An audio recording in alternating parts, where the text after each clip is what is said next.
Eh bien, bonjour à toutes et à tous. Bienvenue dans cette dernière session du Printemps des urgences. C'est l'équipe du réseau nord-alpin des urgences qui prend le relais et qui vous invite à participer à une actualité sur les urgences neurovasculaires. Je suis Marc Blanchet, donc chef de service des urgences du CHU de Grenoble, et je suis accompagné par Émilie Launay, donc chef de projet au réseau nord-alpin des urgences.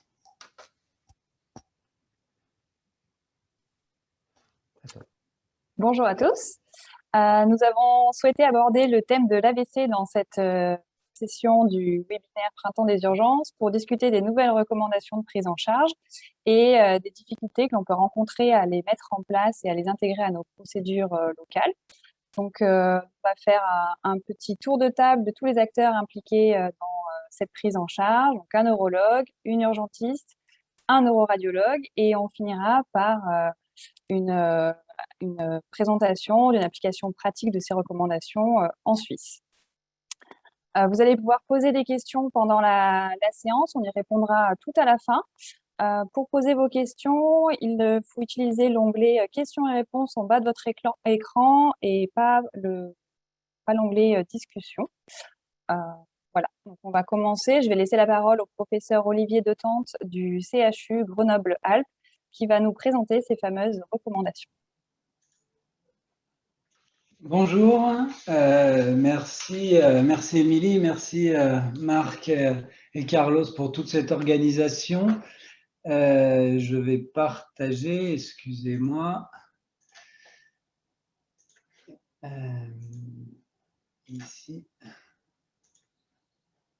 Voilà, je pense que ça doit être bon. Est-ce que vous voyez bien, Marc? C'est OK, on voit très bien. Ah bah, donc oui, je vais introduire et puis après, pour laisser plus la partie pratique par la suite, un petit peu la bibliographie autour des dernières recommandations de la recanalisation, des procédures de recanalisation. Alors on essaye de parler de ça maintenant, revascularisation, recanalisation, parce qu'il y a des techniques très différentes. Il y a deux thrombolytiques, il y a l'actylyse, la métalyse, des techniques de thrombectomie. Et donc, l'idée est aujourd'hui pour les urgences, qui peut bénéficier de quoi dans les stratégies de recanalisation cérébrale. Je n'ai pas de conflit d'intérêt par rapport à cette présentation. Donc l'idée, je pense qu'il faut garder de physiopathologie, parce que ça va être quand même ça la trame de tout ce qu'on peut recommander, c'est d'aller le plus vite possible, c'est-à-dire d'être au plus tôt, et tout le temps qu'on peut gagner au début est important. Alors ce schéma d'évolution de l'infarctus est faux par son abscisse, c'est-à-dire que les horaires, en fait, et c'est ça les nouveautés, doivent être individualisés, personnalisés pour le patient qu'on a devant nous, à savoir, est-ce qu'on est dans des zones de pénombre, ici en vert c'est un scanner de perfusion, ou dans de la nécrose en rouge en perfusion, ou en diffusion d'IRM comme sur cette dernière image, en hyperintensité de diffusion. Ce qui nous permet de ne pas avoir une seule courbe générale populationnelle où on va poser les 4h30 pour la thrombolyse, les 6 heures pour la thrombectomie, mais personnaliser et d'identifier des progresseurs rapides qui sont très rapidement en nécrose. Donc, c'est ces phases progresseurs, donc on est dans la nécrose très rapide et que finalement, il n'y a peut-être plus rien à récupérer et ce sera encore à discuter, ou par chance, finalement, des progresseurs très lents qui, par la collatéralité, la vasoréactivité, éventuellement des choses de résistance à l'ischémie, évoluent très lentement vers l'infarctus, et on va voir que ce très lentement peut suggérer jusqu'à 24 heures après le déficit.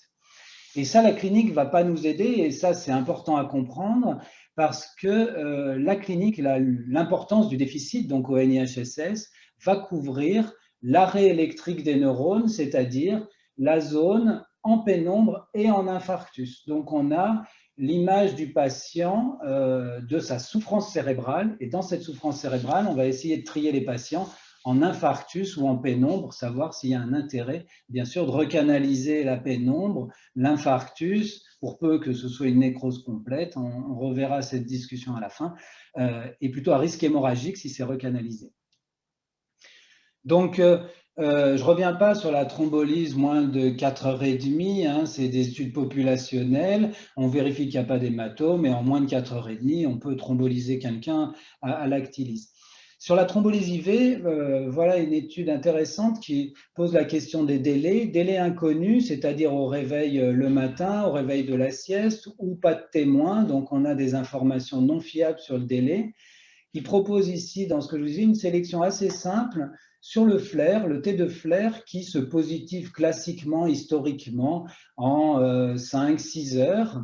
Et donc, on propose à des patients, vous voyez, assez faibles, hein, NIHSS 6, donc c'est des petites lésions, on est plutôt petites lésions, dit petits caillots, donc on est plutôt dans le champ de la thrombolyse, on n'est pas dans l'occlusion des gros troncs, à flair négatif, et on se dit, ce patient, il a bien un infarctus cérébral tout à fait récent, le flair n'est pas positif, on est à moins de 4-5 heures et on thrombolyse avec des résultats qui sont tout à fait favorables, donc la possibilité d'aller thromboliser sur des délais inconnus.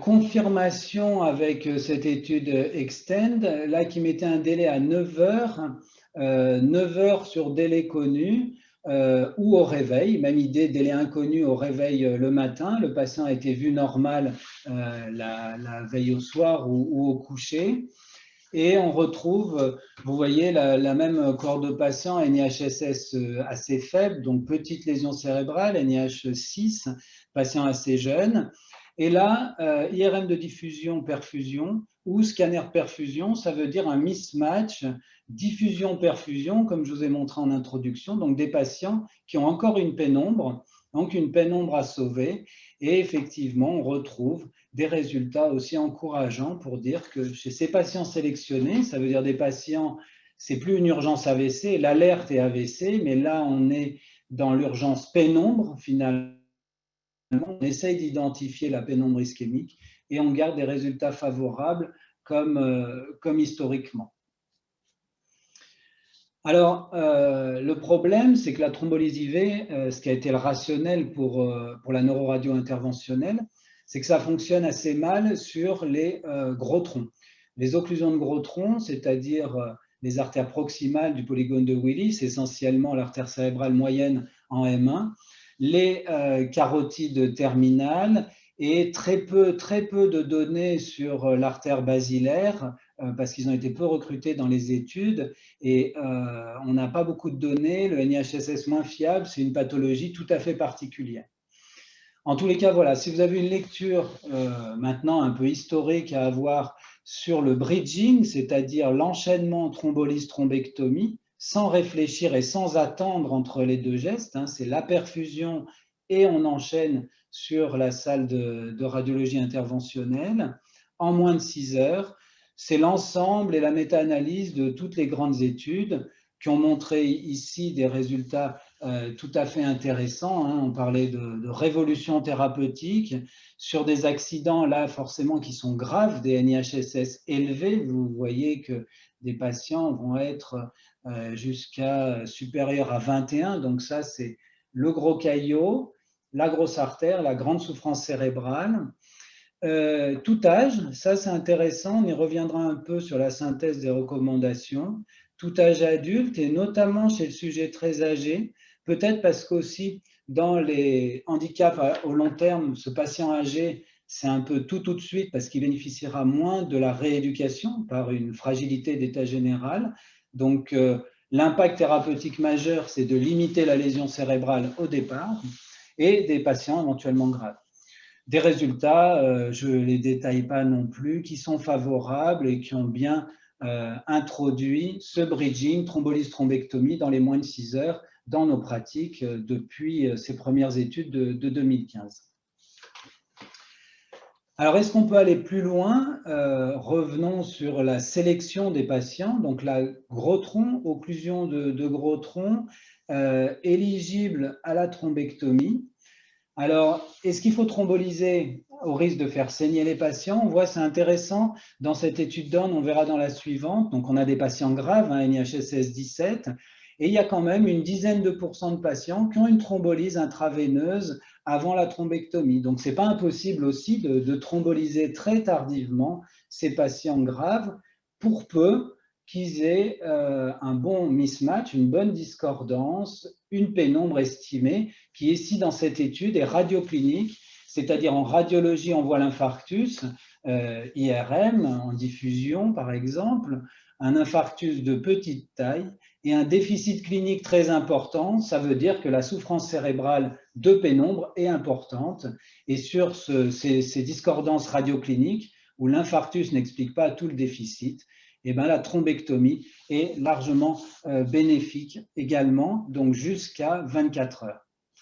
Alors, la notion un peu nouvelle pour la régulation de SMUR, pour les registres, c'est qu'on prend moins le déficit. On parlait de stroke onset, le moment où le patient est déficitaire est vu déficitaire, donc c'est l'heure de survenue qu'on estimait.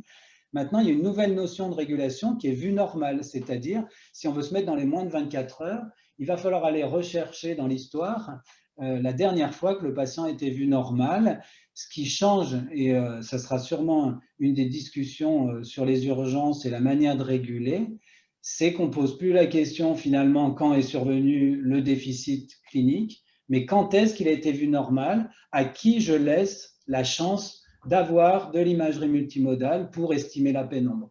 Donc ça change un peu la philosophie de l'alerte AVC, où avant on était très bloqué sur le chronomètre à dire est-ce que c'est moins de 3 heures, puis après on a dit est-ce que c'est moins de 4h30, et là on dérive vers dire quand est-ce qu'il a été vu la dernière fois normal, et à ce moment-là, si c'est moins de 24 heures, un déficit grave, on lui laisse ses chances d'estimer la pénombre et de bénéficier de recanalisation.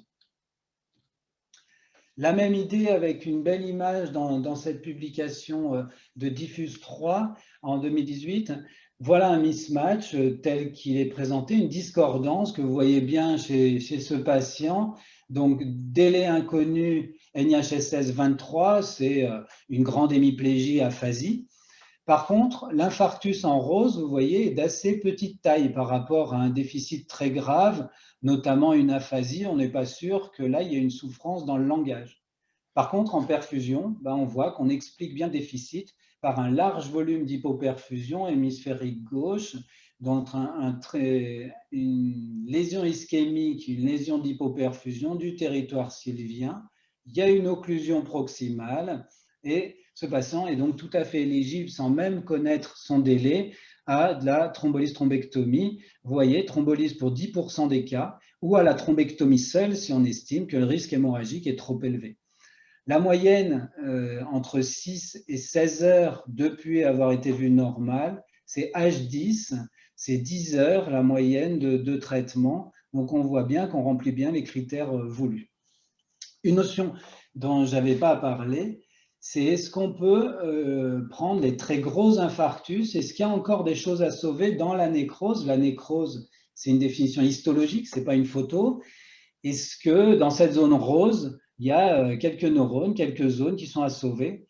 Pour l'instant, on ne le sait pas dans Diffuse 3 parce qu'on a pris des infarctus de moins de 70 millilitres. Donc, ce n'est pas les grands infarctus hémisphériques qui posent une question maintenant dans les essais cliniques.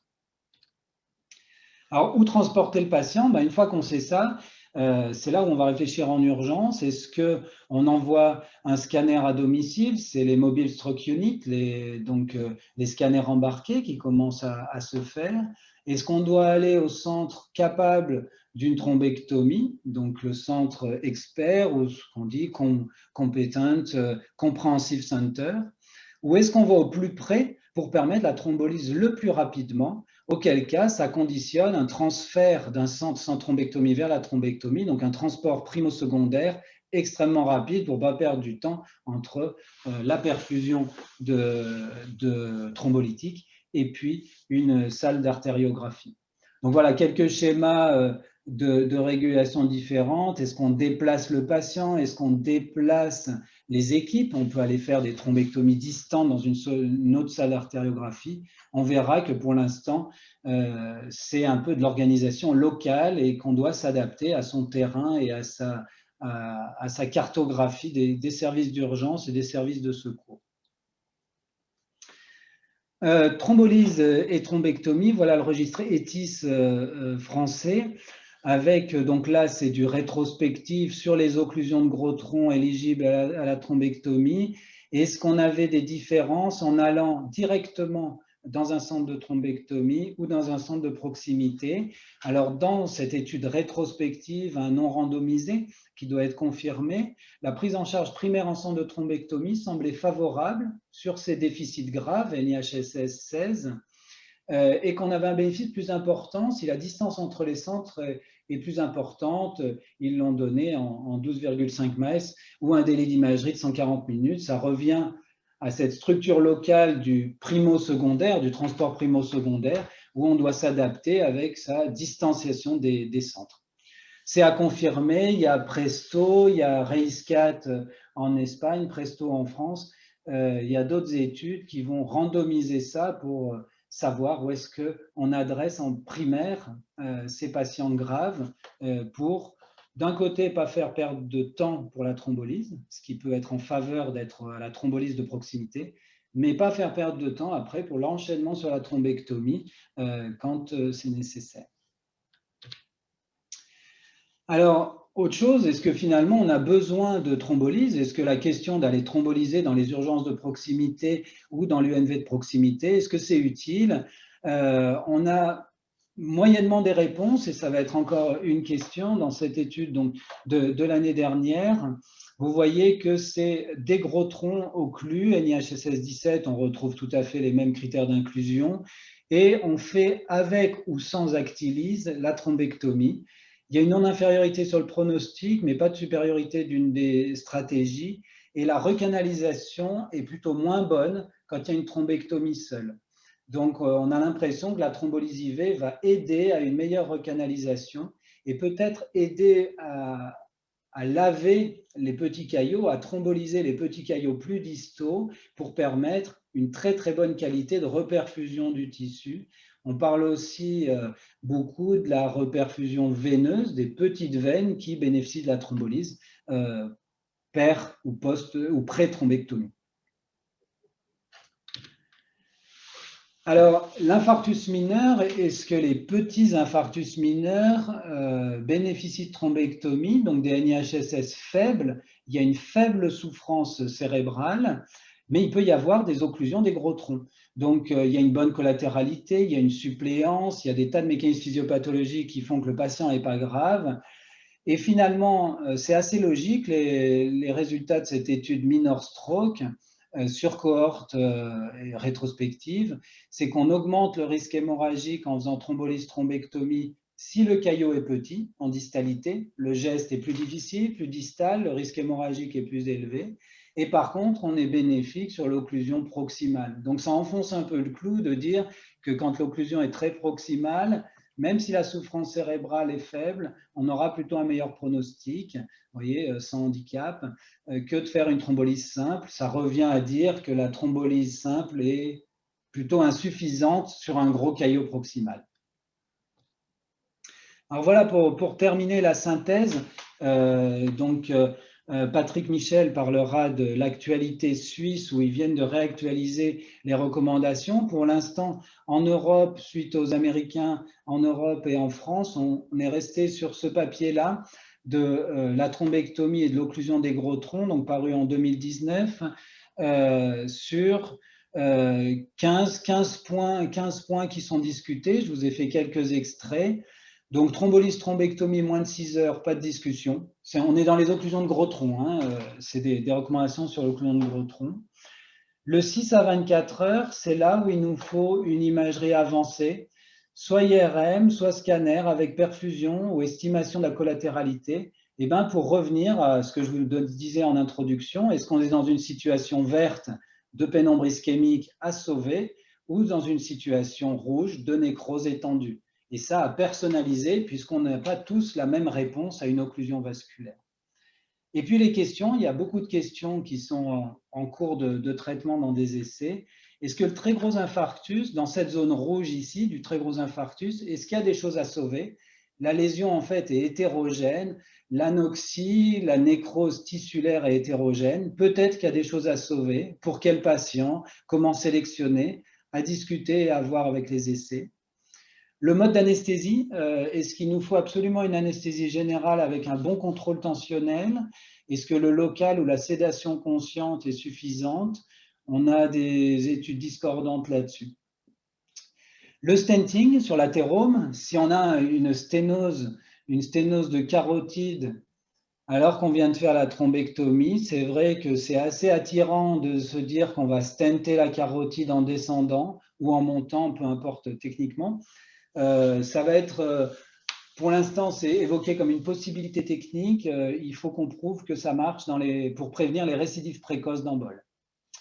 Et puis le travail urgentiste, l'intérêt des scores préhospitaliers, savoir quel patient grave, pas grave, quel âge, comment on peut sélectionner un patient qui va être éligible à une thrombectomie ou pas. C'est pas si facile. Les scores téléphoniques sont encore moins faciles. On fait un travail là sur le réseau nord-alpin des urgences, sur un score qu'on appelle STARS, pour avoir quelques données accessibles au téléphone, donc grand public, pour essayer de scorer, de trier ces patients dès le domicile.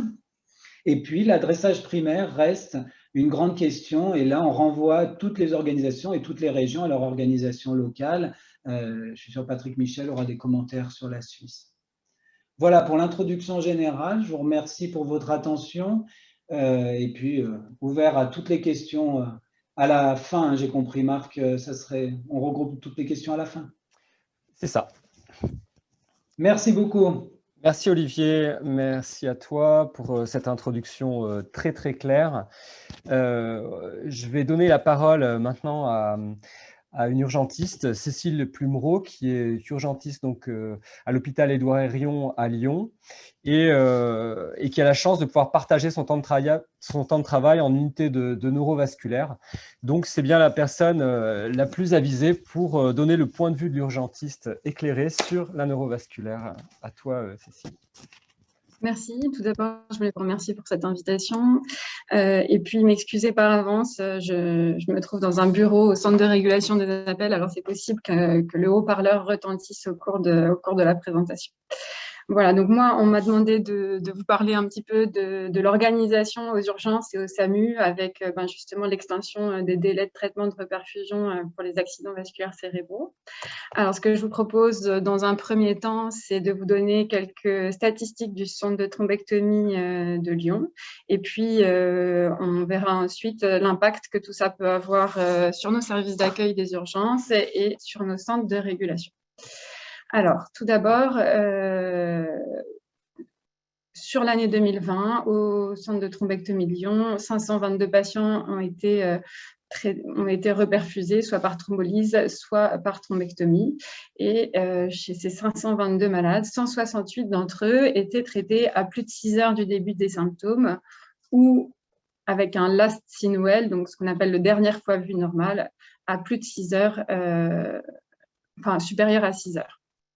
Et puis, quand on regarde un peu de plus près qui sont ces patients qui ont été traités tardivement, on se rend compte qu'une large majorité d'entre eux sont des AVC d'horaire incertain. Et donc, une large majorité des AVC d'horaire incertain étaient des wake-up. Et puis, une plus faible proportion d'AVC d'horaire déterminé. Donc ça, c'est l'impact certainement de l'étude Wake Up dont parlait M. De Tende tout à l'heure, qui a permis de faire bénéficier aux patients d'une imagerie de perfusion en urgence. Et puis, si on s'intéresse au site d'admission des patients, on se rend compte sur ces diagrammes circulaires. Donc, sur le diagramme circulaire de gauche, vous avez l'ensemble des patients qui ont été traités en 2020. Et donc là, on se rend compte que 50% d'entre eux sont admis directement au centre de thrombectomie. Et puis sur le diagramme de droite, vous avez donc les patients qui ont été traités à plus de 6 heures du début des symptômes ou, encore une fois, dont le last CINOEL est supérieur à 6 heures. Et là, on se rend compte que l'orientation préférentielle de ces patients, c'est le service d'accueil des urgences, c'est les UNV périphériques et seulement un tiers d'entre eux sont accueillis directement en centre de thrombectomie. Donc, à partir de là, on peut se demander pourquoi, qu'est-ce qui se passe. Alors, en jaune, vous avez donc la proportion des patients qui sont admis en fait au service d'accueil des urgences. En orange, ceux qui viennent des UNV périphériques et en bleu, ceux qui sont admis directement au centre de thrombectomie. Donc, en jaune, pour ceux qui sont accueillis au service d'accueil des urgences, on peut imaginer que nos délais de prise en charge sont plus longs que dans une UNV ou un centre de thrombectomie, que ça aboutit au fait qu'on traite plus tardivement les patients.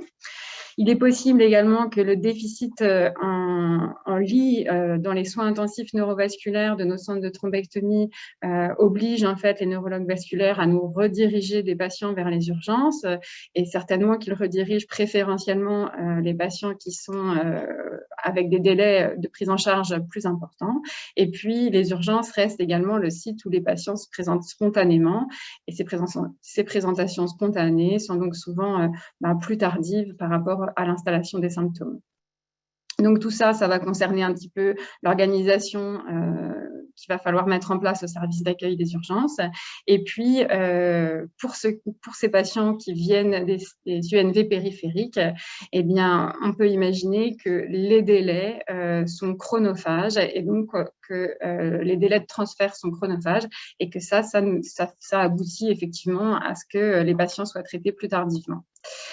Alors, on va discuter un petit peu de l'impact que tout ça peut avoir sur nos services d'accueil des urgences. Et la première chose que je veux vous dire, c'est qu'une thrombectomie tardive, donc au-delà de 6 heures, c'est bien, c'est une excellente nouvelle pour nos patients qu'on puisse les traiter au-delà de 6 heures.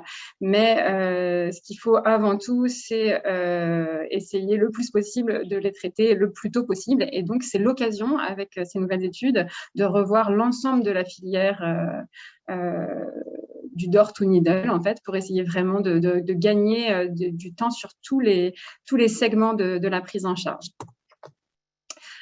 Et par rapport à ça, une méta-analyse s'est intéressée justement aux différents segments et à qu'est-ce qui permettait le plus de réduire le door to needle.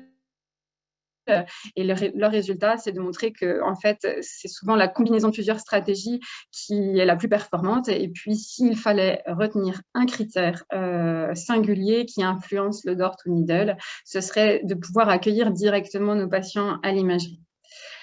Alors, est-ce qu'on est en mesure de pouvoir faire bénéficier nos malades d'une imagerie de perfusion?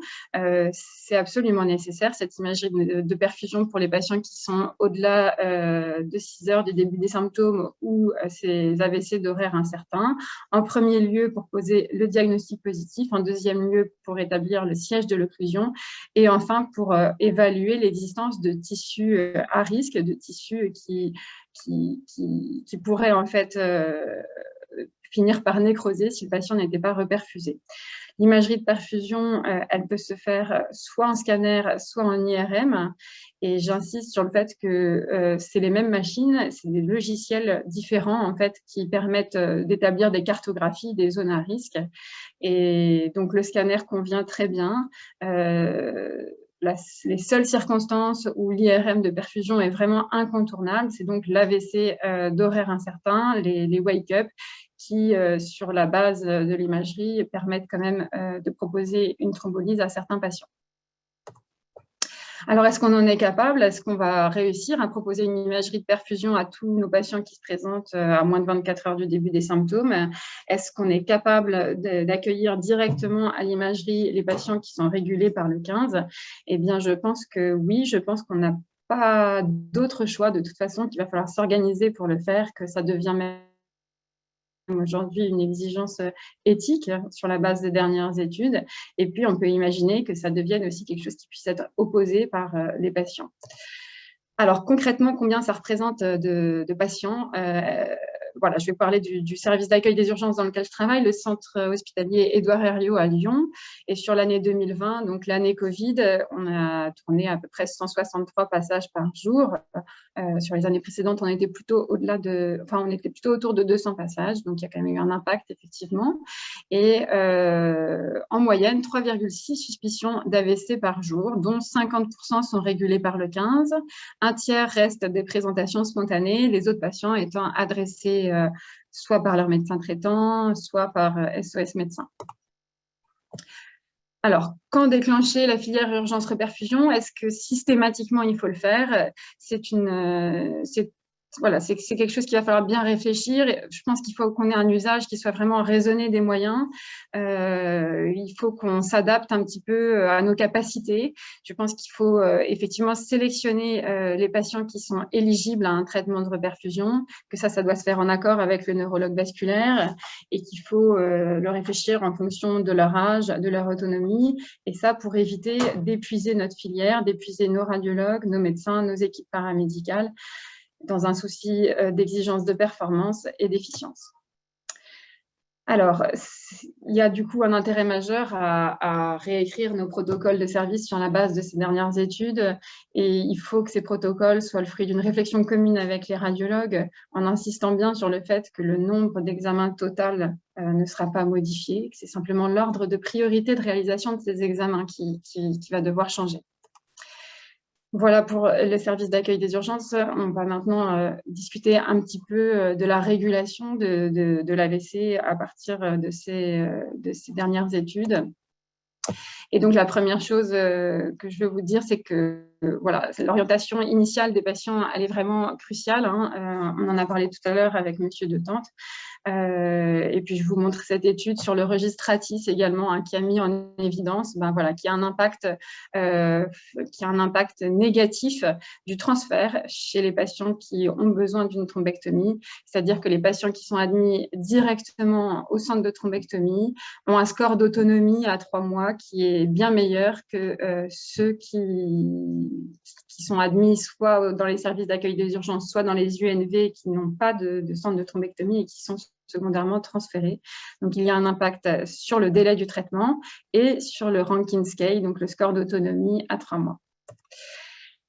Voilà, donc pour orienter ces patients au mieux, on aimerait avoir un score prédictif, quelque chose qui nous permette d'identifier les patients qui sont suspects d'une occlusion proximale. Il existe de nombreux scores, beaucoup ont été testés. Là, je vous ai mis les données de la Los Angeles Motor Scale, qui a l'avantage d'avoir été évaluée en préhospitalier. Après, il en existe beaucoup.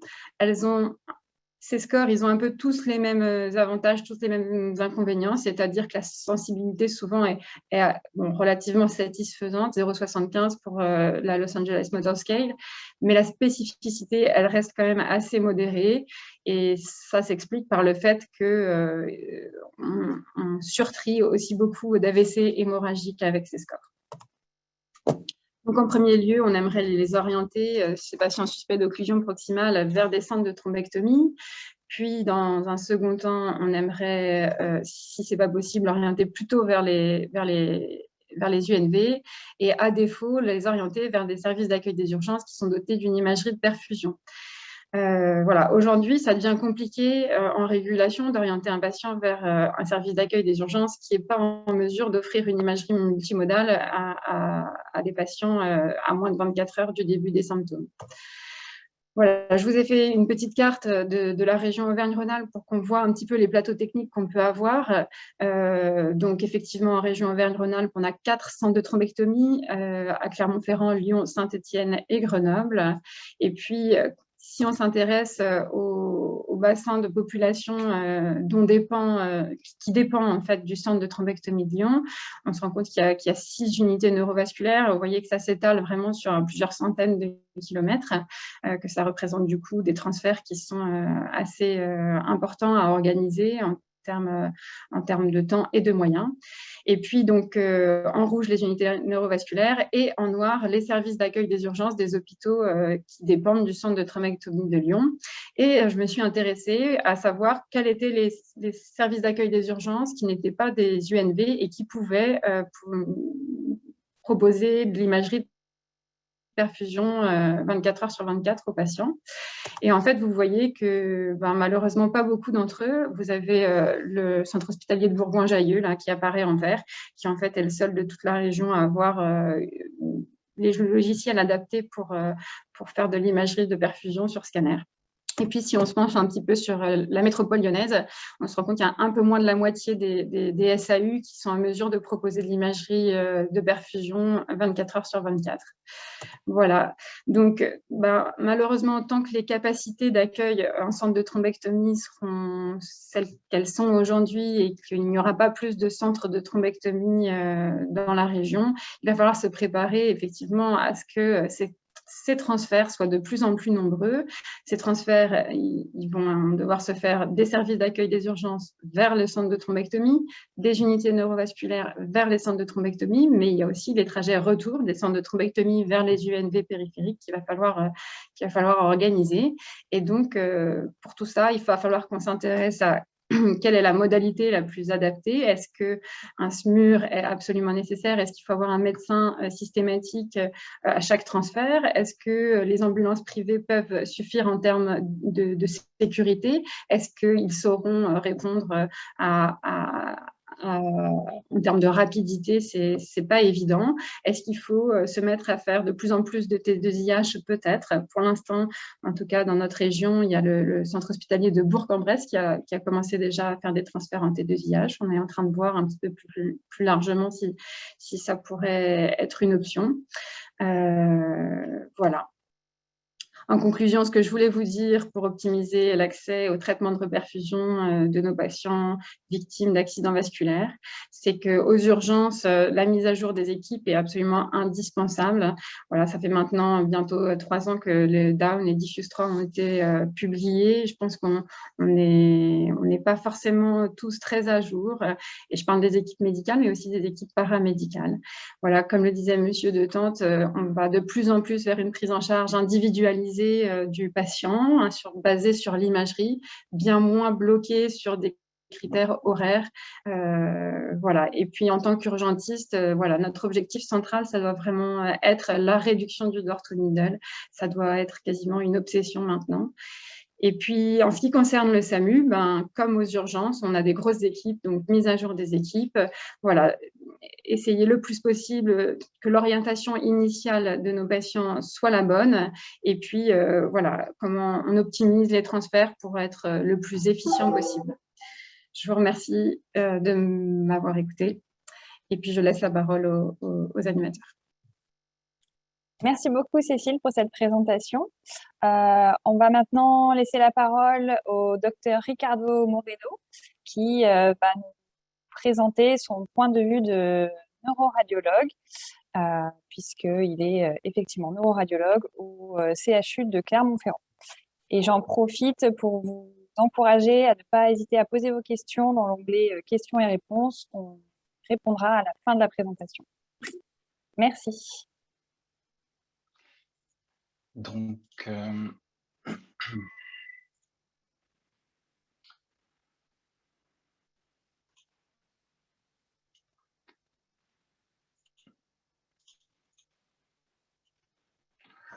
bonjour à tout le monde, je suis le docteur Ricardo Moreno, je suis neuroradiologue à Gabriel-Montpied à Clermont-Ferrand dans le service de neuroradiologie interventionnelle et diagnostique. Je tiens à remercier les organisateurs et les modérateurs de cette session. Donc, je vais vous parler du point de vue du neuroradiologue dans la prise en charge de l'AVC. Donc, aucun conflit d'intérêt. Je vais parler tout d'abord de l'organisation de la thrombectomie au niveau régional. L'état des lieux selon la SFNR 2019, on parle de 37 centres UNV de recours, donc ce qu'on appelle un système compréhensif de l'AVC, dont en 2019, on comptait avec 119 neuroradiologues interventionnels titulaires et 37 neuroradiologues juniors, qu'on appellerait ça. À Clermont-Ferrand, on est actuellement 3 titulaires, un assistant et un chef de clinique, pour environ 200 thrombectomies par an. On sait que Lyon est en dessous des 300 ou près des 300. Grenoble s'approche aussi des 200 et Saint-Étienne environ de 70. Donc, je vais parler aussi rapidement de ce qui concerne l'imagerie de notre point de vue, qu'est-ce qu'on a besoin. Bien sûr, je vais commencer avec les recommandations de la Société française de neuroradiologie.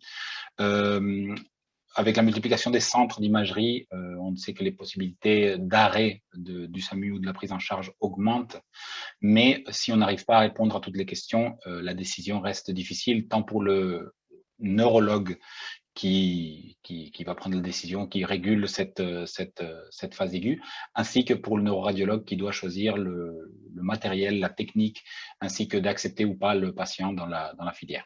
Donc, bien sûr, dans les recommandations, on a 4 points très importants. Donc, le premier, c'est éliminer la contre-indication absolue, clair, éliminer la contre-indication relative, montrer l'occlusion artérielle et identifier les éléments pronostiques. Donc, on a déjà discuté un petit peu de ça, mais ce que je veux vraiment qu'on ait en clair, c'est que ces réponses doivent être données très rapidement et de façon très claire.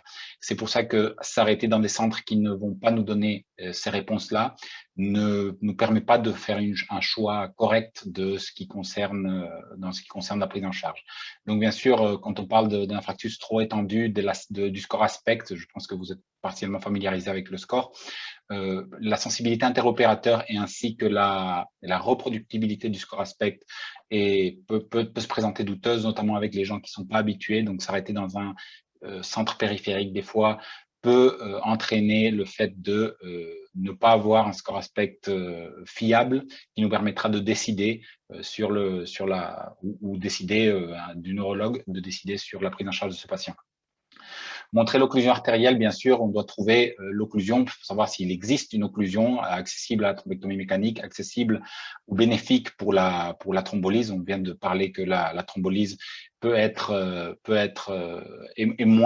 moins utile, on va dire, moins efficace dans les gros thrombus, dans les occlusions de gros troncs, donc M1, gros caillots ou terminaison carotidienne, ou même dans les tandems. Donc, on sait aussi que la sensibilité aux occlusions diminue avec la distance qu'on a au niveau central. Donc, plus loin ou plus distal est le caillot, plus difficile il est de voir. Et avec les localisations fréquentes, je pense qu'on a tous été victimes, une fois ou autre, d'une occlusion de trompe basilaire qui a été ratée par nos collègues ou qui n'a pas été vue ou parce que la clinique était pas concordante ou quoi que ce soit.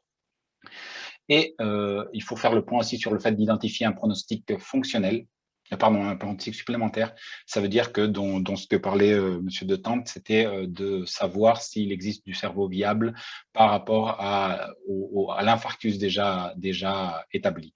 Il faut savoir que la clinique de la lésion constituée ainsi que la clinique de la pénombre sont pareilles. Donc cliniquement, ils sont on ne peut pas les différencier. Par contre, l'imagerie poussée, tant en IRM comme le scanner de perfusion, nous permettrait de déterminer s'il existe du cerveau à sauver, qui est vraiment la seule question à laquelle on tient maintenant. C'est plus le temps, c'est plus l'âge, c'est plus même le MRS pré-stroke commence à être contesté, mais le fait est-ce qu'il existe du cerveau à sauver, est-ce que ce patient peut bénéficier d'une thrombectomie ou d'une désocclusion, une désobstruction, c'est la question principale. Donc, la proposition que je fais, c'est une proposition un petit peu difficile toujours à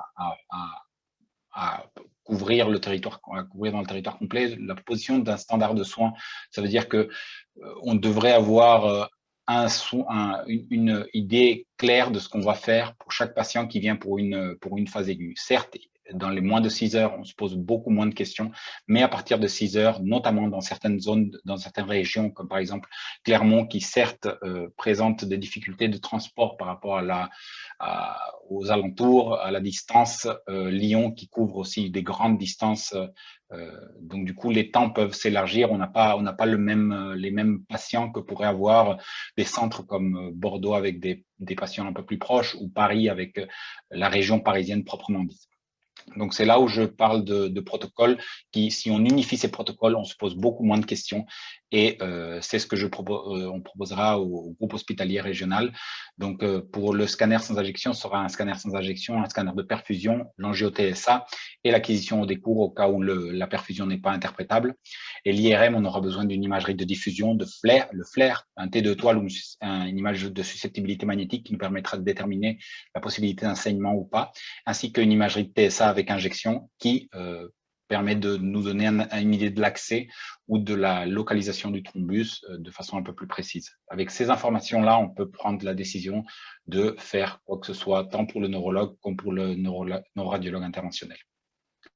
Bon, bien sûr que je ne veux pas reparler des indications. On sait parfaitement que les études, les grandes 5 études, les modifications avec DON, les registres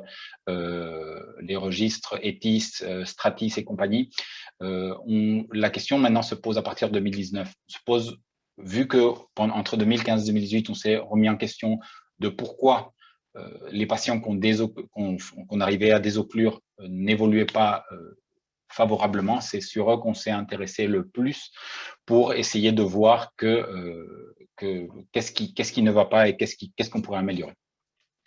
Donc, on a tenté des modifications de la technique, l'aspiration seule, le stent seul, des techniques combinées, la thrombectomie seule, la thrombectomie liée à la thrombolyse, etc., etc. Donc, on s'est rendu compte que certes, si beaucoup de patients bénéficient, le gros du patient bénéficie d'une thrombectomie classique, il existe une notion de la thrombectomie sur mesure ou de la désocclusion sur mesure qui ne doit pas être négligée. Donc, bien sûr, cette thrombectomie sur mesure ou cette désocclusion, cette prise en charge sur mesure dépendra toujours de la réserve de neurologues interventionnels et de neuroradiologues interventionnels de chaque centre. L'extension des indications ne veut pas dire qu'on peut aller plus lent, ça veut juste dire qu'on peut atteindre une population plus grande. Et il faut garder en tête aussi le même message que le docteur Plumereau parlait tout à l'heure, c'est que il faut garder la vitesse n'est pas discutable. Le fait d'arriver vite, certes, ne changera pas le fait qu'on va prendre le patient, mais qu'on lui donnera beaucoup plus de possibilités thérapeutiques. Donc, le principe de la thrombectomie, on le connaît tous, il est très simple, c'est un vaisseau occlu, c'est le désocclure. Le problème, ce sera qui, comment, quand et jusqu'à quand on peut le faire. Bien sûr, la question c'est alors pourquoi on rate, pourquoi on n'arrive pas à le faire. Il y a deux grandes branches qui s'ouvrent ici. Il y a l'échec technique qui dépendra principalement de l'opérateur, le neuroradiologue, avec des difficultés de cathétérisation, des complications du point de ponction, des complications anesthésiques qui peuvent être liées à une inhalation, à des troubles de la conscience, etc., etc. Et un échec de désocclusion proprement dit, avec multiples techniques tentées, mais sans réussite de désobstruire ce vaisseau. Et puis, on aura, dans ce premier bras, je vais parler juste du matériel et de la technique. Notre but est de désocclure, mais l'arsenal qu'on a pour désocclure, pour enlever, pour ramoner, entre guillemets, ce vaisseau est très large. Donc, on a bien sûr notre classique stent retriever, donc le stent qui va nous permettre de récupérer ce caillot. L'apparition des cathéters à ballon au niveau carotidien nous permettent d'arrêter le flux pour éviter de perdre du caillot sur le chemin. Et l'aspiration distale peut nous permettre d'aspirer ce caillot en même temps qu'on le tire avec le stent, ce qui permet de fragmenter moins ce thrombus. Peu importe l'origine, si c'est un thrombus dur, fibrineux qui vient du cœur, un thrombus mou formé sur place ou bien formé au niveau carotidien qui s'est coincé au niveau d'une artère intracrânienne. L'inondation du matériel dans le marché et la multiplication des techniques sont en évolution parallèle. Donc, une nouvelle technique apparaît, une évolution de matériel apparaît, les indications se modifient parce qu'on est plus performant dans telle ou telle indication.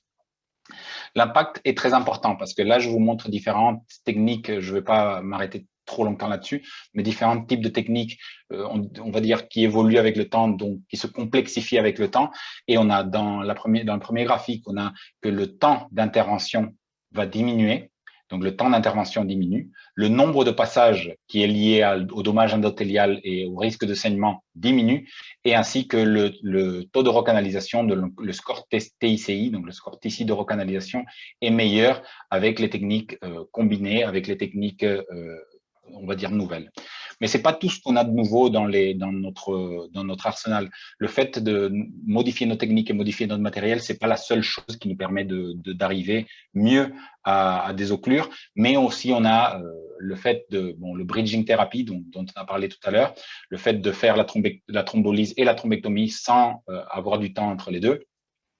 L'utilisation des anti-glycoprotéines de B3A en péropératoire, c'est quelque chose qui est encore à l'essai, c'est quelque chose qui est en étude, c'est quelque chose qui n'a pas encore de recommandation officielle, mais c'est quelque chose qu'on est en train d'essayer. La mise en place d'un stent laissé de façon pérenne lorsqu'on n'arrive pas à des occlures, ou bien si la lésion sous-jacente est une sténose sur laquelle un AVC ou une occlusion s'est formée. Donc, tout ça, c'est des nouvelles techniques qu'on est en train d'inclure dans notre pratique journalière. Donc, le stent, lorsqu'on a fini une thrombectomie, on peut se retrouver avec un vaisseau fermé. La mise en place d'un stent peut nous permettre de réouvrir ce vaisseau et d'éviter la formation de thrombus précoce, avec une technique très simple, bien sûr, mais la sélection du patient doit être très, très importante. Et l'utilisation des anti-GP2B3A qui nous permettra d'éviter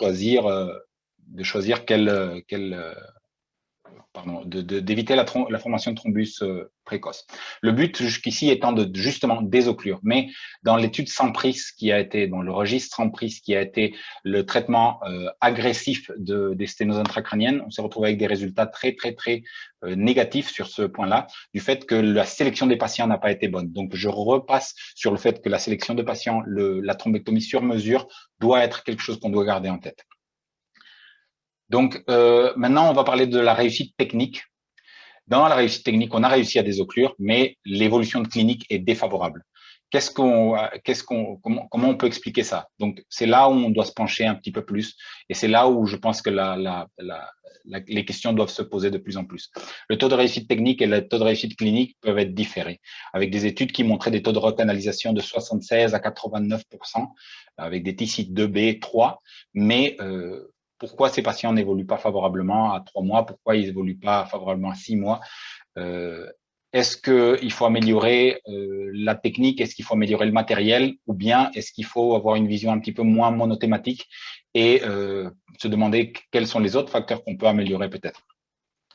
Donc, à partir de là, on parle de redéfinir la réussite d'une thrombectomie qui n'est pas seulement de désocclure le vaisseau ou de le maintenir perméable, c'est de définir quel patient va bénéficier d'une perméabilité du vaisseau, quel patient va bénéficier d'une mise en place d'un stent, quel patient va bénéficier d'une thrombolyse in situ sans avoir une thrombolyse systémique, on va dire. Donc, c'est là où on a commencé à diviser notre réussite et on a réévalué en sous-groupe quelles sont les vraies différences entre les scores de reperfusion. Il ne faut pas seulement déboucher, mais il faut déboucher mieux. C'est la première chose qu'on s'est rendu compte. Il y a une grosse différence entre déboucher un score TICI 2B et un score TICI 3 et le score TICI 2C qui peut-être quelques-uns de vous sont familiarisés avec. Mais le delta entre MRS était quand même non négligeable. Et pour M1, on a une différence qui est quand même assez importante pour près de 70% de MRS inférieur ou égal à 2 à 3 mois. Pour les TICI3, pour un MRS de 47% inférieur ou égal à 2 à 3 mois pour les TICI 2B. Donc, TICI, juste pour un mémoire, on parlait avant de TICI 2B comme réussite, c'était plus de 50% du territoire occlus récupéré. Maintenant, on vise à la reperfusion complète, sauf quelques emboles distaux, et la reperfusion complète de type TICI3 aussi, qui est notre standard.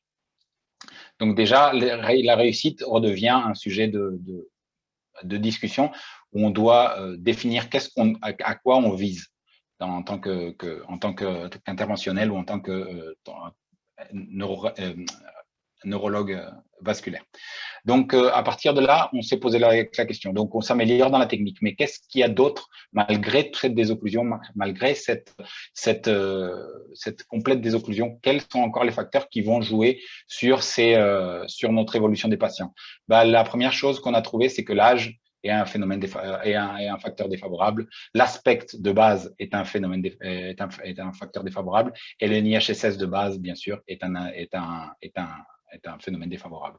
Mais par contre, on peut rien faire pour l'âge, on peut rien faire pour le baseline NIHSS, mais l'aspect, peut-être on pourra jouer là-dessus, surtout quand on peut démontrer que l'aspect peut changer quand on va d'un centre à l'autre, comme parlait le docteur Plumereau tout à l'heure, c'est de fait des transports interhospitaliers ou des transports intercentres qui vont faire que le aspect avant thrombectomie sera pire dans certaines occasions. Donc, on revient sur le phénomène que le temps est important, le temps est primordial, pas nécessairement pour l'accès à la thrombectomie, comme avant on disait plus de 6 heures, on ne fait pas de thrombectomie, mais actuellement c'est plutôt pour dire on laisse la porte ouverte à plusieurs thérapies, à plusieurs autres options thérapeutiques. Donc, juste pour toucher un mot sur cette étude, les prédicteurs d'évolution défavorable, la chose la plus importante qu'on peut retirer, c'est le baseline imaging à la ponction. Donc, on est dans notre territoire, ça dépend plus du patient, ça dépend plus du préhospitalier, pas que du préhospitalier, mais aussi de l'hospitalier. Le fait d'avoir un patient qui arrive, le scanner rapidement ou l'imager rapidement et avoir un temps à la ponction qui sera rapide pour neurologue, neuroradiologue, ce temps doit être compressible parce que c'est là où se joue de façon très importante l'évolution favorable d'une désocclusion complète, même pour les patients de longue date ou les late time windows qu'on a. Donc, on revient à cette notion de le temps est important, time is brain, il faut aller vite.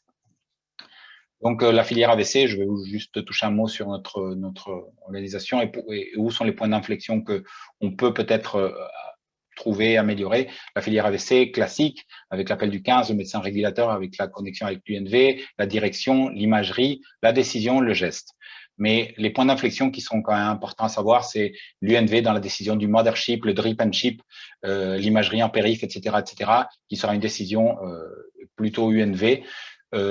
Ici, on ne peut pas appliquer le même modèle dans différentes régions. Le modèle catalan qui a été fait, le modèle parisien, le modèle de Nouvelle-Aquitaine sont des modèles très différents qui, à notre région, peut-être par la géographie, par quoi que ce soit, par l'organisation hospitalière.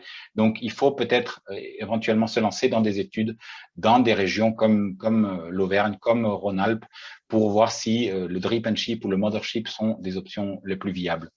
Il faut parler aussi du standard de soins. Le standard de soins, si tous les centres ont un standard de soins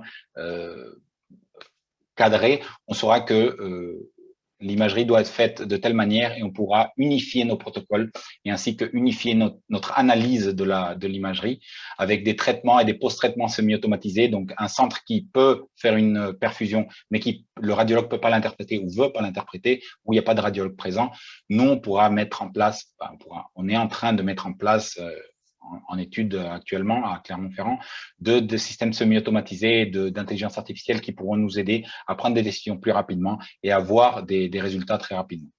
Et bien sûr que le temps entre la décision de la prise en charge d'un patient qui est à distance et le geste de la thrombectomie dépendra bien sûr de la disponibilité des ressources, donc hélicoptères, transport par terre, transport médicalisé, non médicalisé, etc., etc. Donc, avec ces post-traitements, on aura, comme avait montré le docteur Détemple tout à l'heure, ces images-là de pénombre, d'infarctus, de souffrance sur nos téléphones, sur un moyen d'imagerie portable qui nous permettra de décider, même si on n'est pas sur place, même si on est en astreinte, de décider de la thrombectomie. Le neurologue pourra décider de la thrombolyse, etc., avec la clinique du patient. Donc, pour finir, je vais juste toucher un message aux intervenants, au SAMU, CH, UNV, CHU. Bien sûr, on a porté plus d'attention à cette pathologie sur les dernières 10 à 15 années. Donc, on a commencé à élargir les indications. Donc, ça veut dire qu'on atteint plus de personnes. Il faut considérer que certes, si on a élargi les indications, il faut adapter la thérapie sur mesure pour les patients parce que c'est eux qui vont bénéficier le plus d'un moment de réflexion, mais aussi d'une technique et de matériel et de thrombolyse ou pas thrombolyse sur mesure. Plus de cas, c'est plus de cas potentiellement bénéfiques si le choix est bon. Mais bien sûr, ça veut dire aussi une saturation de centres de référence. Donc, il faudra bien se poser les questions. Donc, nous, on va faire une thrombectomie ou un traitement sur mesure. Peut-être le préhospitalier devra aussi peut-être reformuler les principes de prise en charge, car on aura plus de cas borderline des deux côtés du spectre, avec des NIH très bas qu'on n'aurait pas thrombectomisé il y a quelque temps, versus des NIH très hauts ou des NIH fluctuants qui peut-être ne vont pas être filialisés dans un premier temps. La multiplication des intervenants préopératoires, bien sûr, c'est plus intervenants, plus de temps. On doit essayer d'optimiser ça et de justifier à chaque étape de notre arrêt, de notre prise en charge, pourquoi on s'est arrêté et est-ce que cet arrêt nous a permis de donner des réponses ou des informations pertinentes à notre prise en charge, tant interventionnelle comme médicale. Les filialisations des indications dures, donc connaître bien le fait de savoir moins de 6 heures, il ne faut pas se poser des questions, il faut y aller. Plus de 6 heures, il faut se poser telle et telle question, où on peut les répondre, les diriger vers où on peut répondre ces questions. Et aussi la familiarisation des intervenants avec les nouvelles indications et les techniques. Donc le fait de faire une thrombectomie toute seule, le fait de savoir qu'on peut mettre un stent en place, les cas de tandem, utiliser les anti-G de B3. Donc insister sur le fait qu'on doit diminuer aussi autant qu'on peut le temps pour avoir des patients qui vont arriver dans un état, disons, meilleur, avec des aspects plus hauts. Et avec ces aspects plus hauts, on peut se donner plus de chances et on a une panoplie plus grande de thérapies et de techniques à proposer. Les enjeux et difficultés, donc pour en résumer, en pré-opératoire, bien sûr que le temps sur la prise en charge, on sait qu'il y a un handicap fonctionnel, ça a été démontré sur une quantité énorme d'études. La complexité technique augmente avec les heures. Le thrombus, techniquement, devient adhésif. Donc, la thrombectomie est sous-optimale. Plus de temps on passe, plus le thrombus est difficile à retirer, dans certains cas, bien sûr. On a la formation de thrombus frais, notamment dans les cas de FA, où le thrombus, c'est un petit thrombus du cœur qui vient se loger dans une artère. Mais toute l'artère en amont aura une thrombose, aura une lésion intimale, etc. Les cas des tandems aussi, on aura des cas qui s'aggravent avec les heures, avec toute cette colonne de thrombus qui se forme. Les possibilités techniques vont diminuer, on ne pourra plus mettre en place de stent. La double intégration plaquettaire sera contestée. Bien sûr, le risque hémorragique avec les antiglycoprotéines de B3A est importante et la thrombolyse in situ, ainsi que les risques anesthésiques avec les troubles de conscience, l'inhalation et le contrôle de l'attention. Et pour finir, la dernière diapositive que je vais vous montrer, c'est juste celle-ci avec qu'est-ce qui se passe après. Bon, bien sûr, il y a toujours cette question et après. On se pose maintenant les questions dans les patients avec des MRS déjà dépendants en préopératoire. Donc, on commence à avoir des résultats favorables, pas encore nécessairement applicables, mais favorables. Et une étude française qui s'appelle In Extremis, qui nous permettra de savoir si les patients avec des petits NIH bénéficient d'une thrombectomie, ainsi que les patients avec des aspects très bas, donc des lésions déjà très constituées, peuvent bénéficier d'une thrombectomie mécanique ou d'une thrombolyse pour leur évolution. Voilà, je suis désolé de m'être étendu autant, mais je vous remercie de votre attention. Merci beaucoup, Dr Moreno, pour cette présentation. Merci aux 3 intervenants français qui nous ont bien montré les enjeux et les problématiques sur ce sujet. On va laisser maintenant la parole au professeur Patrick Michel, donc, qui est professeur au CHU de Lausanne et qui a été en charge de la mise en place de cette filière urgence neurovasculaire en Suisse romande. Je pense qu'il va nous apporter un certain nombre d'éclairages sur ce qui a été fait déjà. Ça a été très novateur. Il y a un peu d'avance sur ce qu'on propose chez nous. Et ce n'est pas uniquement une question de moyens, c'est aussi beaucoup d'organisation. Je vais le laisser nous convaincre. Voilà, merci beaucoup Marc pour l'introduction. Merci à Carlos pour l'invitation. Vous voyez ma présentation, c'est bon? C'est bon. Parfait. Alors, comme on est tous d'accord, le but, c'est dans cette chaîne de survie du patient AVC d'arriver le plus rapidement depuis le début de l'AVC jusqu'à la fin, c'est-à-dire la récupération complète. Et dans cette chaîne, comme vous êtes tous conscients, il y a eu cette modification importante de la thrombectomie en 2015 environ, qui a complexifier les choses, mais en même temps bien améliorer aussi le devenir des patients. Donc le but, c'est quand même de recanaliser aussi rapidement que possible le bon patient au bon endroit.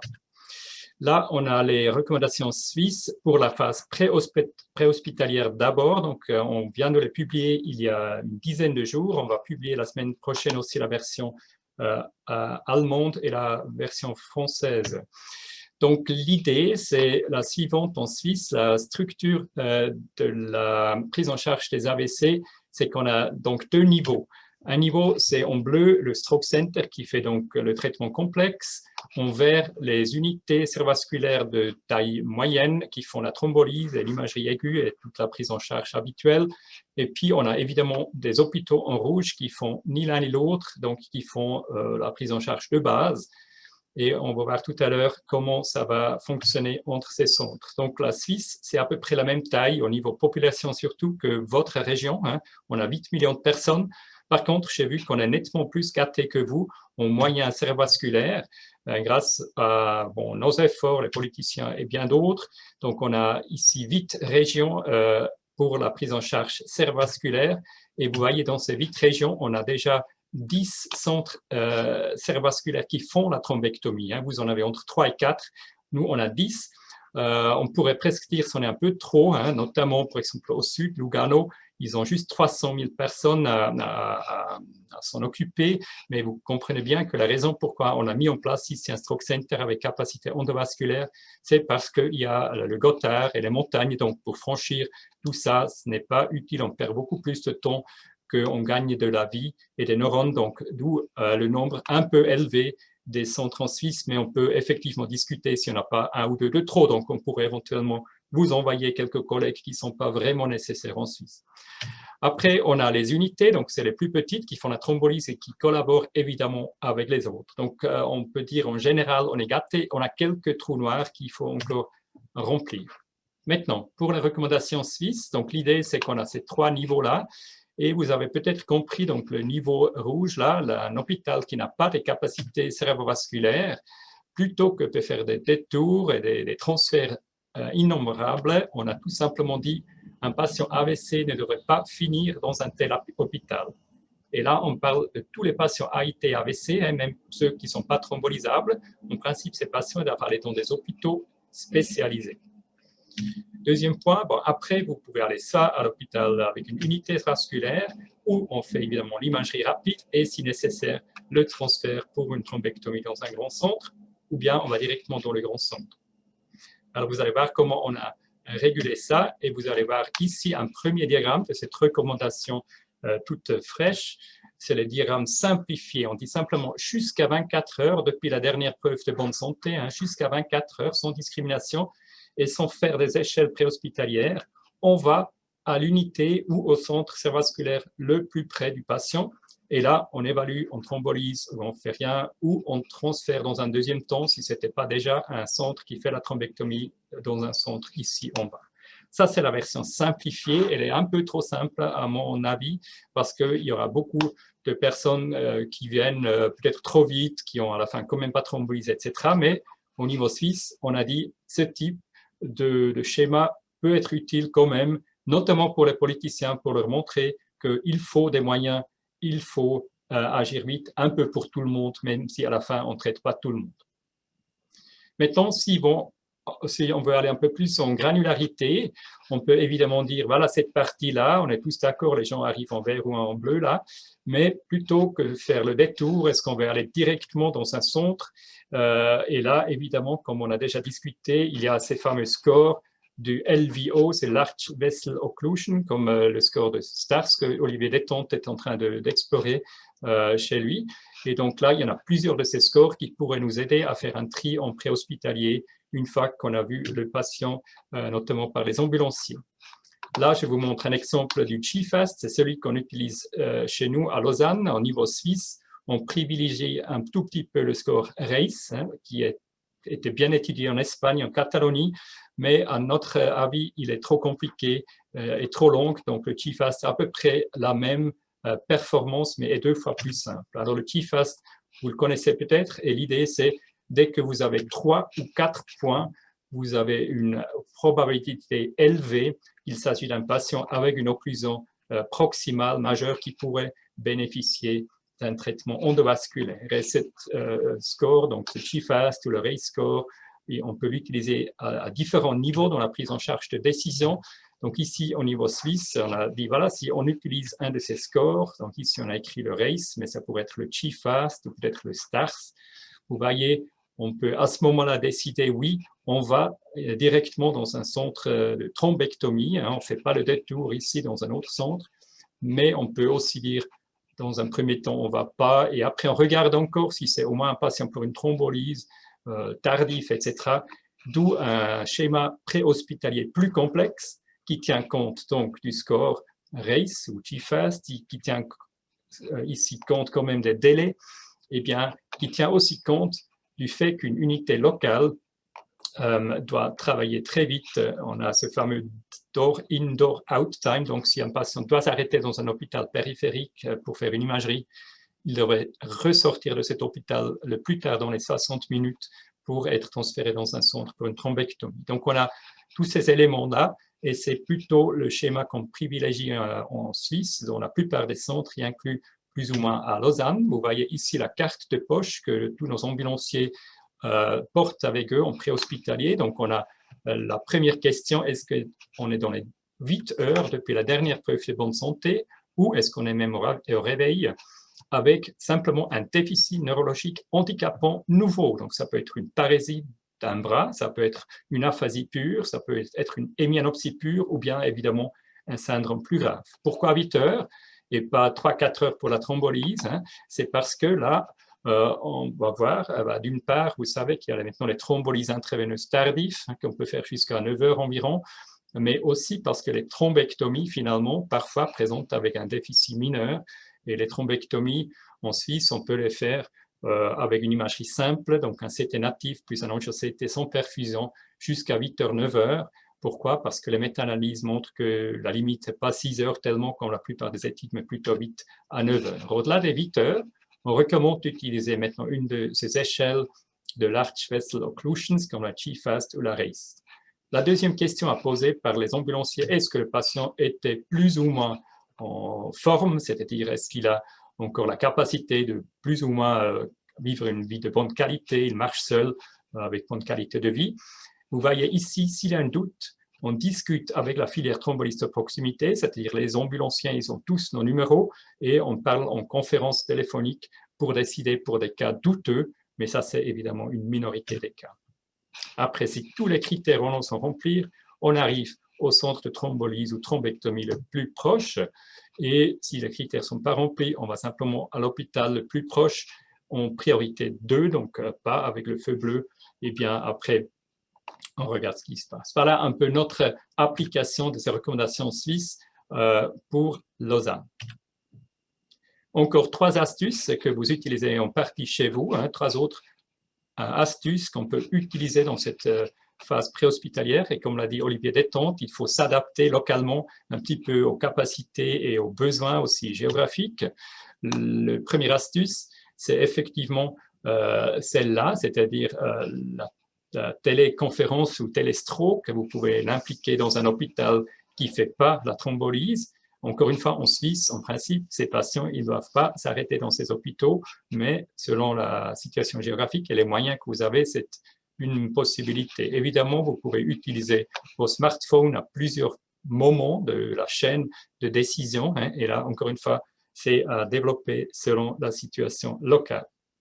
Une deuxième astuce, c'est le suivant, c'est celui d'amener évidemment le scanner chez le patient avec une ambulance, c'est-à-dire au lieu d'amener le patient à l'unité cérebrovasculaire, on inverse les choses, on amène l'hôpital ou la stroke unit, si vous voulez, chez le patient. Et vous connaissez ces publications des Allemands et des Américains avec les stroke units mobiles, les scanners intégrés dans un scanner, une ambulance mobile. Là, l'expérience montre que c'est évidemment très cher en ressources et que c'est surtout utile dans des régions métropolitaines de type Lyon, Paris, etc., ou Berlin, Londres, mais pas tellement dans des villes plus petites. Et la troisième possibilité, c'est encore ce que Olivier avait aussi mentionné, au lieu d'amener le patient vers le centre de thrombectomie, on inverse les choses, on amène un neuroradiologue interventionnel comme ils existent chez vous, chez le patient dans une unité plus petite pour faire le geste là. Mais là aussi, finalement, on ne voit pas tellement un bénéfice supplémentaire.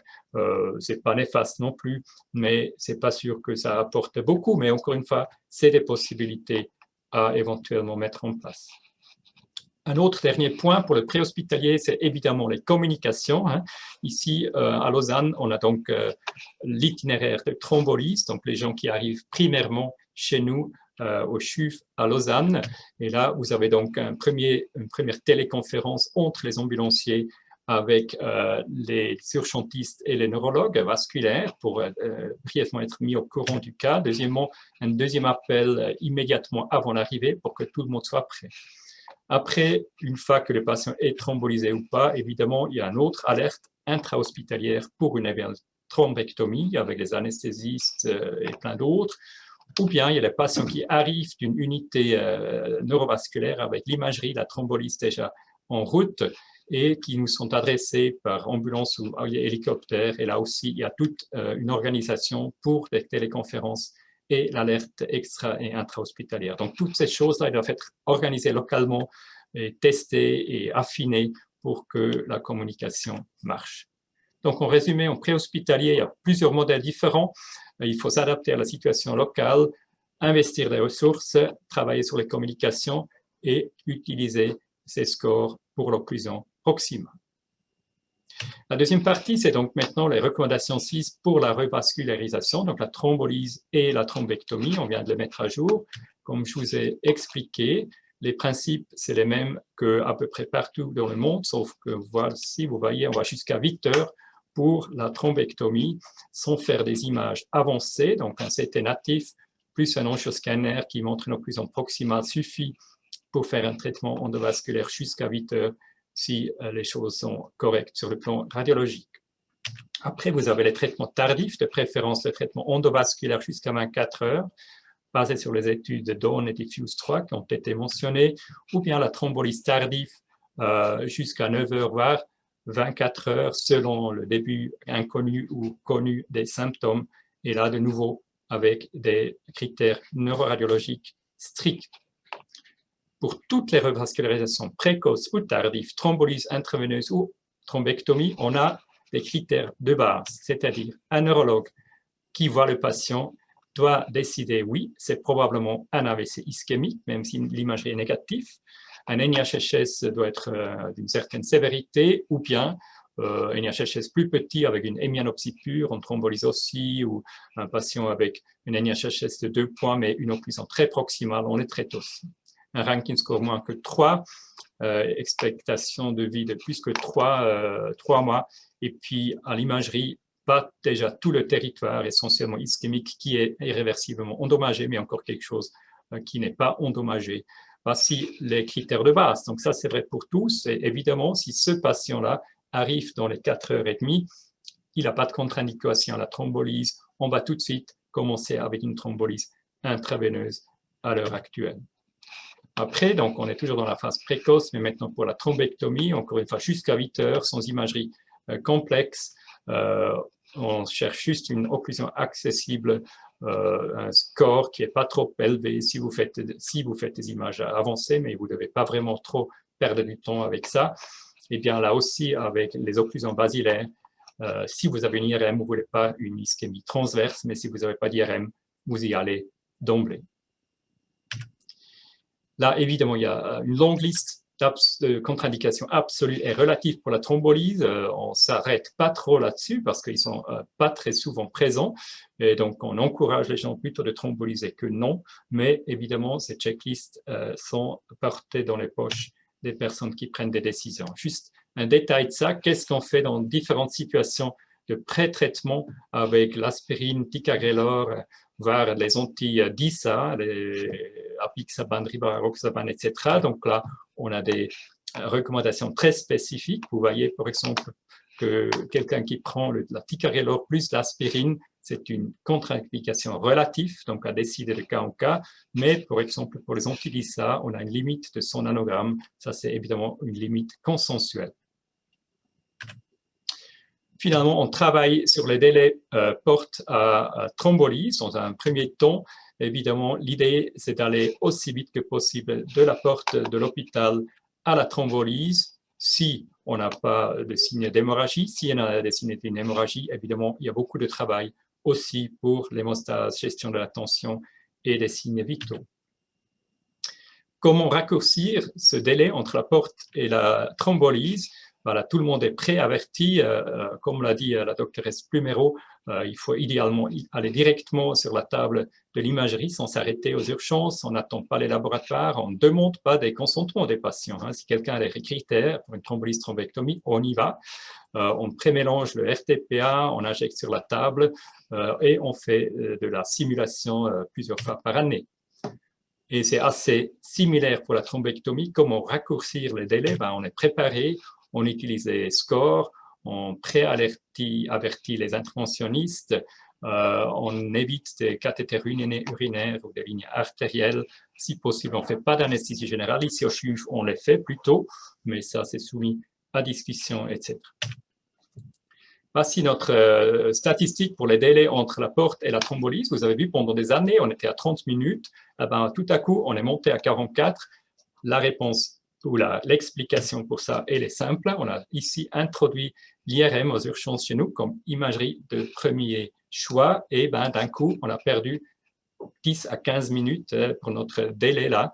C'est l'effet négatif, si vous voulez, de cette IRM. Évidemment, il y a beaucoup d'effets positifs, vous les voyez ici. Donc déjà, avant l'introduction de l'IRM, on a pu diminuer les patients qu'on n'a pas thrombolisés à tort, qu'on a raté la thrombolyse. Et avec l'introduction de l'IRM, on rate quasiment plus des AVC, on rate plus des situations thrombolisables. Un autre avantage, qu'on ne thrombolise plus tellement les imitateurs. Donc, dans les années 10, on n'avait pas trop thrombolisé les imitateurs. Après, on a accéléré notre filière. Donc, on a commencé à faire de temps en temps une faute. Et puis, avec l'introduction de l'IRM de nouveau, on a pu diminuer de moitié cette erreur-là, et ce qui n'est pas une mauvaise chose en soi. Encore 2 mots sur le traitement tardif. Comme on a dit, en phase tardive, on utilise l'imagerie avancée, notamment de perfusion, pour prendre des décisions, ou l'IRM. Il y a 3 concepts de mismatch qu'on utilise, celui purement radiologique entre le corps et la pénombre, ça a été mentionné aussi par Olivier Détente et Ricardo Moreno. On a le mismatch corps clinique, c'est-à-dire un corps radiologique qui est petit et un NIHSS, une sévérité clinique qui est sévère. Donc là, il y a probablement de la pénombre aussi.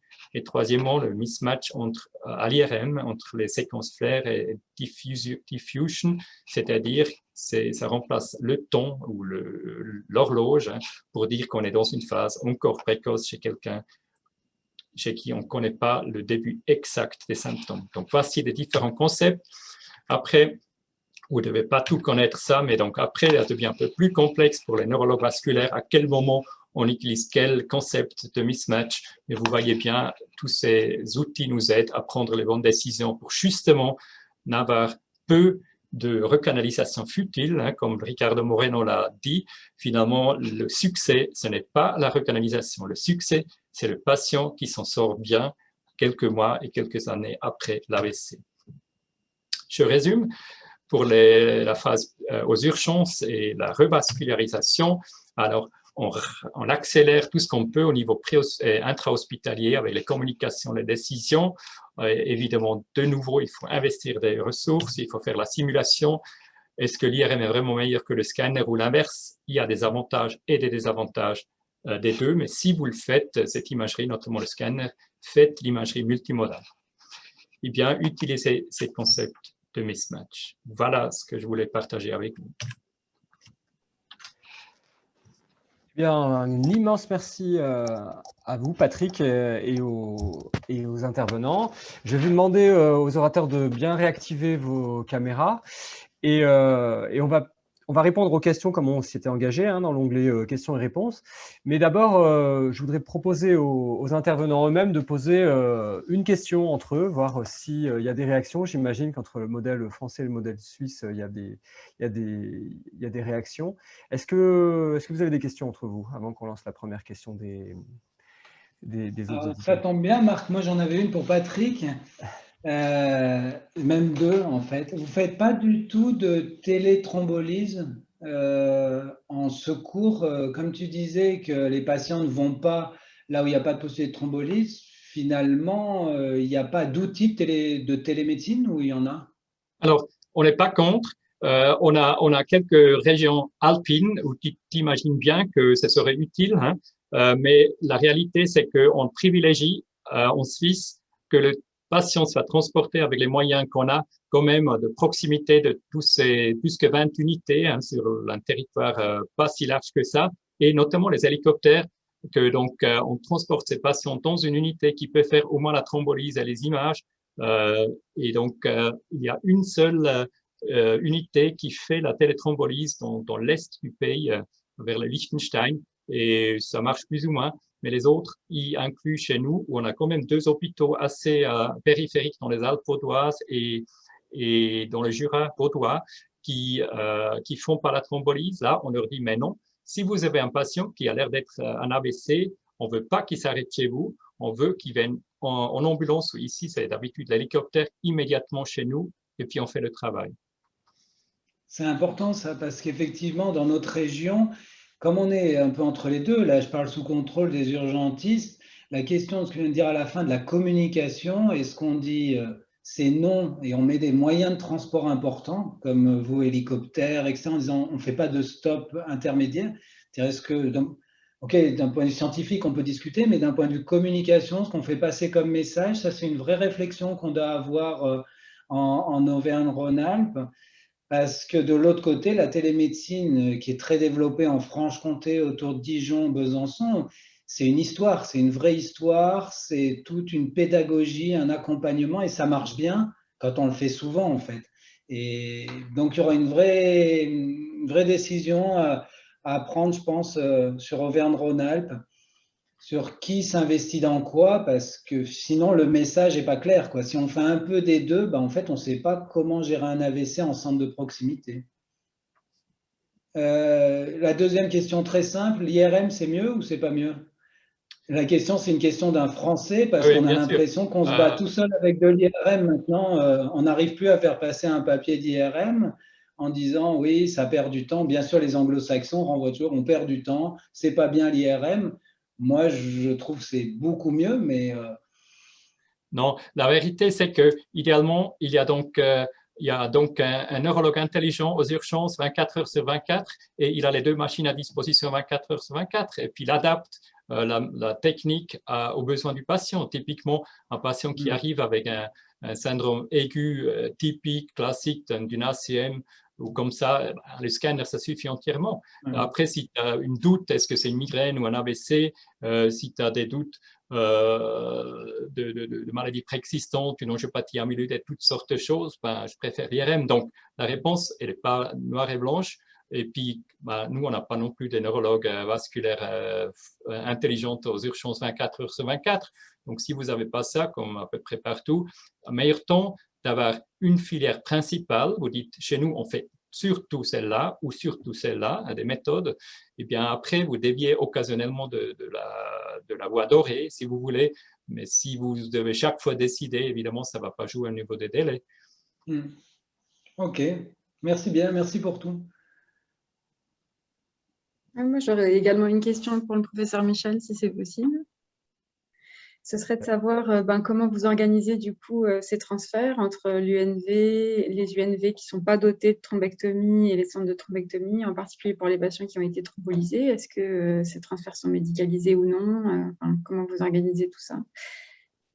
Alors, en principe, ils ne sont pas médicalisés parce que 90-95% des patients sont stables. L'œdème lingual, c'est rare. L'instabilité neurologique ou vasculaire, elle est souvent prévisible, donc 90-95% ne sont pas médicalisés. Et puis, est-ce qu'on utilise l'ambulance ou l'hélicoptère? Ça dépend tout simplement des situations locales. Donc, nous, par exemple, avec la plupart, évidemment, des UNC, on a l'ambulance qui arrive, mais on a celle qui vient du Valais, de Sion, avec Dr Bonvin. Ils viennent quasiment tous en hélicoptère, juste pour être plus rapide. Donc, ils reçoivent leur scanner, c'était de perfusion, leur thrombolyse à Sion. Pendant ce temps-là, l'hélicoptère arrive, il amène le patient soit intubés ou pas, parce que finalement, s'ils viennent chez nous, ils viennent pour une thrombectomie, ici, ils préfèrent l'intubation, voilà, mais ça, c'est une autre discussion. Eh bien, ils viennent en hélicoptère et puis on va directement de l'hélipad en salle d'angio et on fait cette thrombectomie. Donc, voilà, donc, de nouveau, on met tous les moyens qu'on a dans la rapidité selon la situation locale. Merci. On a quelques questions de spectateurs. Certains s'inquiètent de la règle de ne pas s'arrêter dans des centres périphériques pour aller directement en UNV. Pour ceux qui sont loin des UNV, est-ce que vous pensez que c'est pertinent? Est-ce que la règle suisse qui dit qu'un patient qui s'arrête dans un centre pour faire une imagerie doit être reparti dans les 60 minutes, est-ce que ça vous paraît cohérent chez nous? Est-ce que c'est possible de le mettre en place? Ou est-ce qu'il faut perdre du temps, entre guillemets, sur la route pour aller directement en UNV?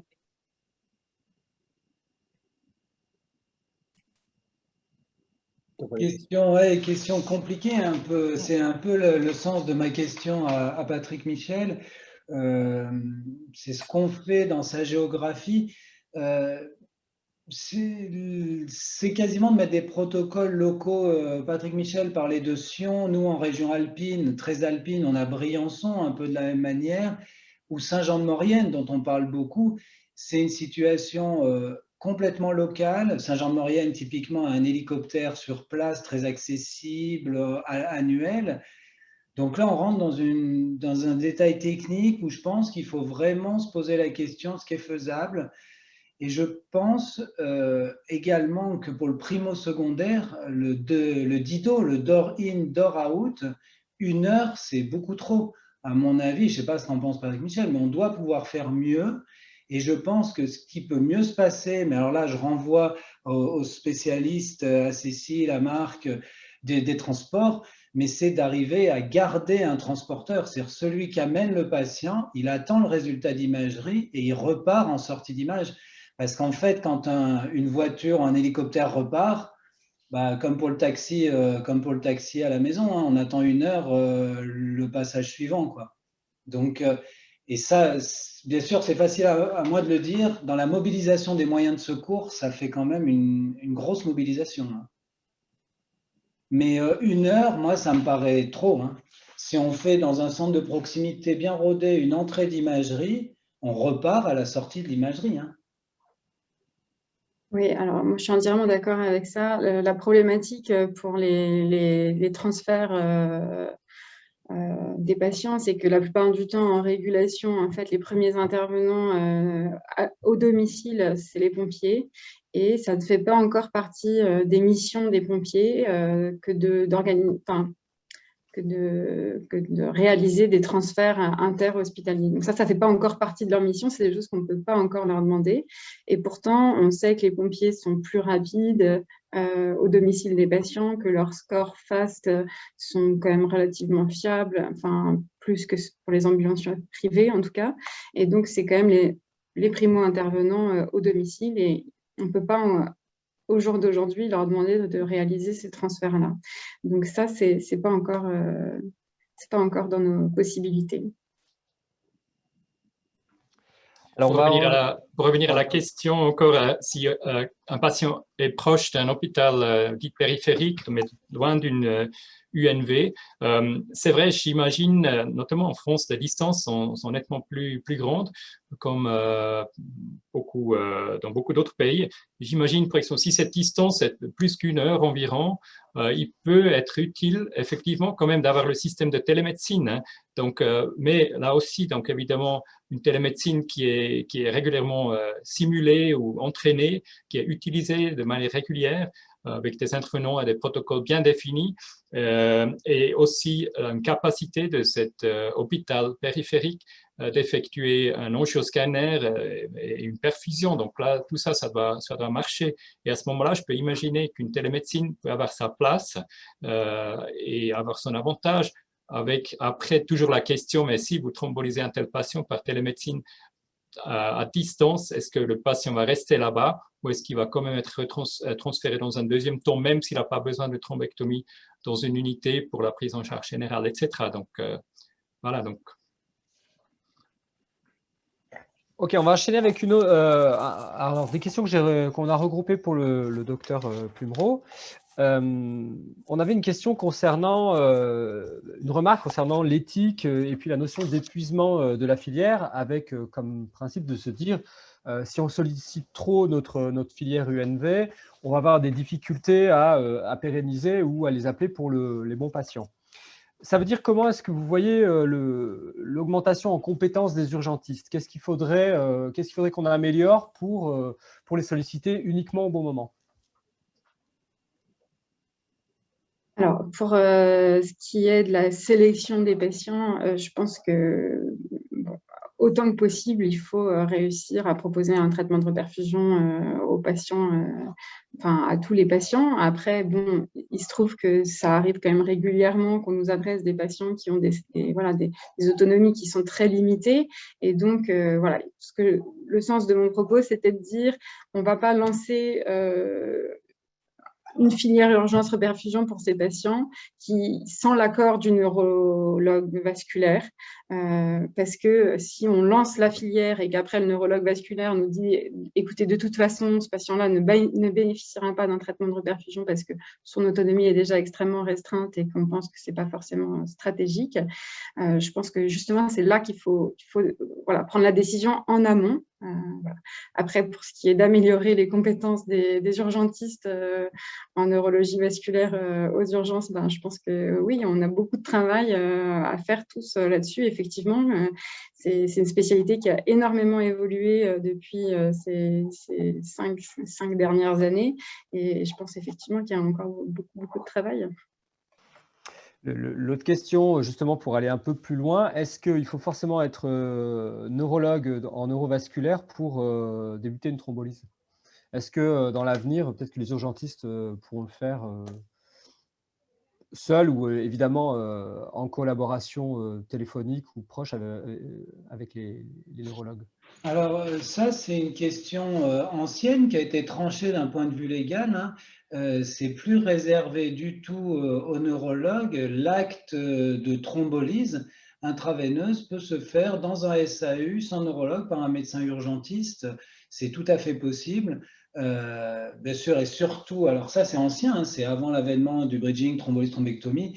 C'est beaucoup mieux d'être en relation avec le maillage des UNV fait qu'il y a toujours une astreinte ou une garde pour répondre, et surtout pour la suite, pour l'organisation de la suite, du post-thrombolyse, de l'orientation, tout ce qu'on vient de discuter, thrombectomie éventuellement. Donc c'est bien d'alerter le neurovasculaire, mais légalement, la thrombolyse est un acte de médecine d'urgence tout à fait faisable dans les SAU. Et s'il y a une connexion en termes de responsabilité, s'il y a une connexion sur une astreinte neurologique ou une garde de neurologie, c'est une responsabilité partagée. Après, ça c'est important, il y a beaucoup ces questions de responsabilité médico-légale aux urgences. Là, c'est très clair aussi dans les textes de télémédecine, du contact téléphonique ou vidéo, c'est une responsabilité partagée par 2 intervenants distants. Alors, merci Olivier. On a une question pour Ricardo Moreno. Est-ce que le C+ suffit s'il n'y a pas de possibilité de scanner de perfusion? Ouais, c'est une question qui dichotomise beaucoup de monde, notamment les anglo-saxons qui disent que oui, qu'un scanner sans injection avec un scanner avec injection peut servir. Le problème sera toujours le fait de savoir dans les cas borderline ou les cas fast progressors ou les cas avec des pénombres trop importantes, de savoir qu'est-ce qui est pénombre et qu'est-ce qui est constitué. Donc, ma réponse, actuellement, dans ce qui est la région, avec les radiologues qu'on compte dans la région et dans les périphériques, je pense non, c'est pas suffisant. C'est pas suffisant pour répondre à toutes les questions qu'on doit répondre. Après, on le fera avec les moyens qu'on a, mais non, c'est pas suffisant pour pouvoir répondre à tous nos questionnements, thrombolyse, thrombectomie, technique, etc., etc. Bien, vous nous avez dit pendant toute cette conférence que le temps était extrêmement important, le temps a filé. On arrive à la fin de cette conférence. Vraiment, un grand merci de la part de tous les organisateurs et puis aujourd'hui du Réseau nord-alpin des urgences pour la qualité de vos interventions. On retient que, de nouveau, qu'il va falloir qu'on considère maintenant de faire entrer dans la filière des patients pardon, qui ont été vus dans un état normal dans les 24 heures et plus simplement ces fameux patients inférieurs à 4h30 ou à 6h. Donc, on élargit les indications. Évidemment, le temps comme une priorité absolue et pas simplement le temps, c'est le temps de transport, c'est le door to needle, c'est le temps qu'on passe dans un centre d'UNV avant d'être transféré. Il faut autant que possible privilégier la filière neuroradiologie interventionnelle, c'est l'idéal, mais sinon s'arrêter au minimum dans une UNV, dans un centre qui dispose d'UNV, et peut-être sur le modèle suisse, interroger l'intérêt de s'arrêter dans des centres périphériques qui n'ont pas d'UNV, avec la réserve des centres qui sont à distance et notamment à plus d'1 heure. Au niveau clinique, c'est important de mieux trier, notamment d'évaluer les comorbidités et l'espérance de vie en bon état général. J'ai retenu aussi qu'il fallait s'entraîner. Il fallait s'entraîner à aller vite. On a retenu aussi que finalement, le débat entre l'IRM et le scanner n'était pas si tranché que cela, qu'il fallait se fixer peut-être à une façon de faire locale et puis pouvoir s'adapter. Et enfin, réinterroger ce qu'était le succès, et que le succès, c'était avant tout un succès clinique et pas simplement un succès de la procédure. Voilà. Émilie Launay, moi-même et le réseau nord-alpin des urgences et les organisateurs, Carlos Elcoury, on vous remercie vraiment sincèrement d'être intervenus et on vous dit à bientôt sur la filière. Merci à tous. Merci pour toute cette organisation.